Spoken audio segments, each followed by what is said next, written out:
and how not to be disappointed. But this is something which is important here in this. Let me end with another dimension, which is also following in what we heard before on the message of Islam, but also the worldview that he was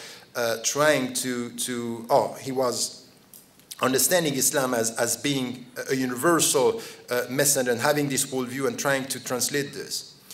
When it came to the West, and he was involved, he was a Westerner, he was a European. And when I read the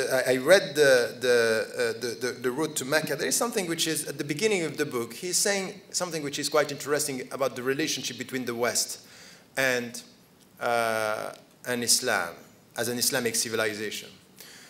He's coming from Austria, and he was very close to all the European culture, and he used a reference to psychoanalysis. He said, you know what? The relationship between Islam and the West is exactly the same as the West, because it's not new, the relationship. It's a very old relationship. And in the past, there was a trauma in this relationship. And this trauma is deep down in the Western psyche.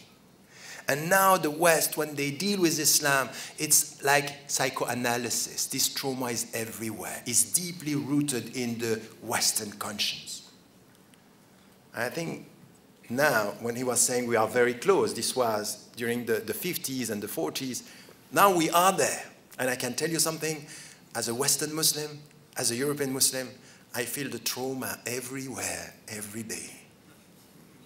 That there is something which is very deep, which is not coming from now. It's not only you are with your presence as Western Muslim, perceived as the outsider insider.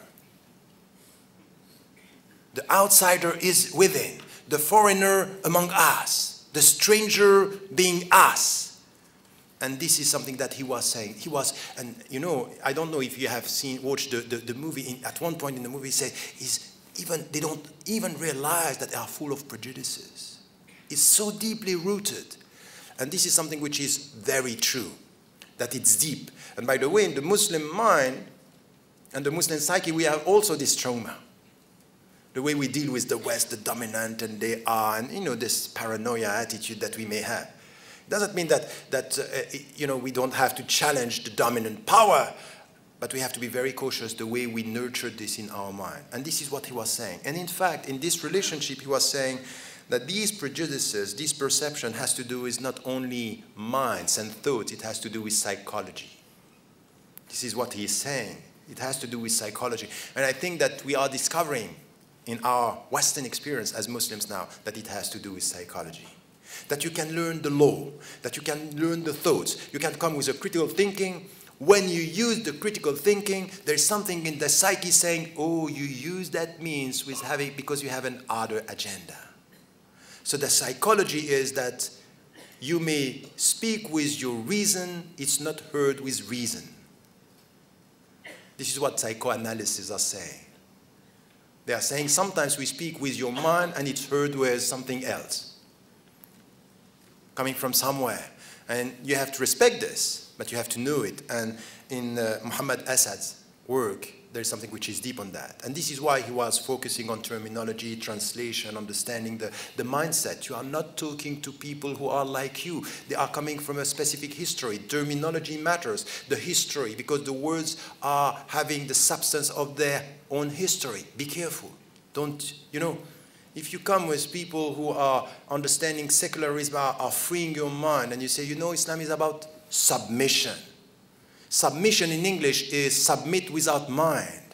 In Islam, submission is with all your mind. In the name of your deep rational understanding of this relationship with God, come to God. This is why it's much more to enter in God's peace. And peace is to acknowledge His very existence with your mind, not without your mind. It's not to subtract, it's to add. But you have to know this, to whom you are talking, to get this sense that you are not going to be understood if you only use these terms the way you are using them.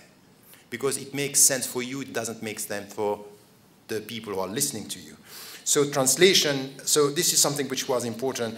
He was not also naive on the power relationship. He was talking about power. And I was recently in Melbourne,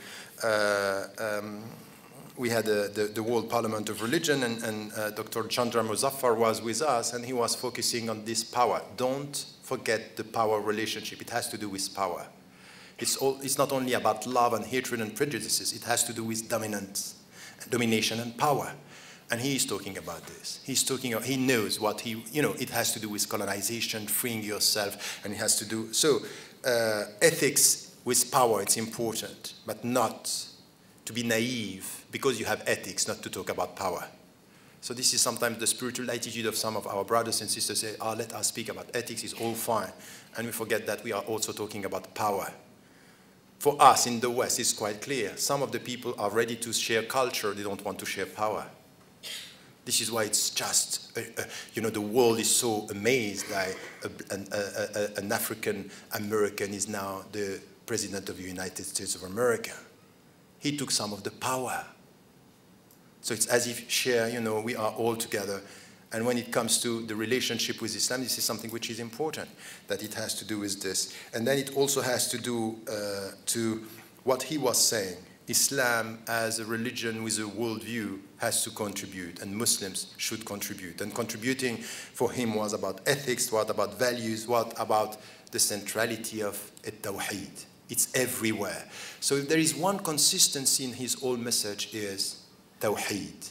As the beginning, I was attracted to Islam by Tawheed.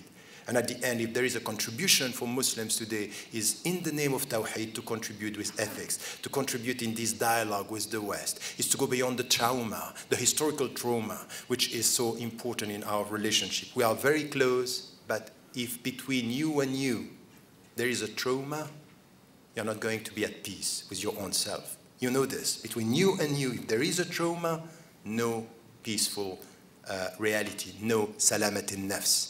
So if you are with Muslims and between you, Western Muslims and Western citizens, if there is a trauma between you, no peaceful future for you, and you have to solve the problem. This is something that he was saying through all this discussion about critical thinking, and as it was said and repeated here, critical thinking is crucial. And he was talking to all the Muslims by questioning. And once again, it's something that it's a methodology. We agree on the methodology, we may disagree on the findings, we may disagree, and I'm telling you, on some of the points, I may disagree. I think that there are things that he may went too far in some of the statements, but the point is that the methodology is here. And then the other dimension that we may also ask ourselves, never forget the last years, because if in the last years he's coming back to the spiritual dimension, it may be that when we are starting where he ended, don't neglect what he added at the end, which is critical thinking and deep spiritual commitment. And I would say that these are the lessons that I am drawing out of his life. Jazakumullah.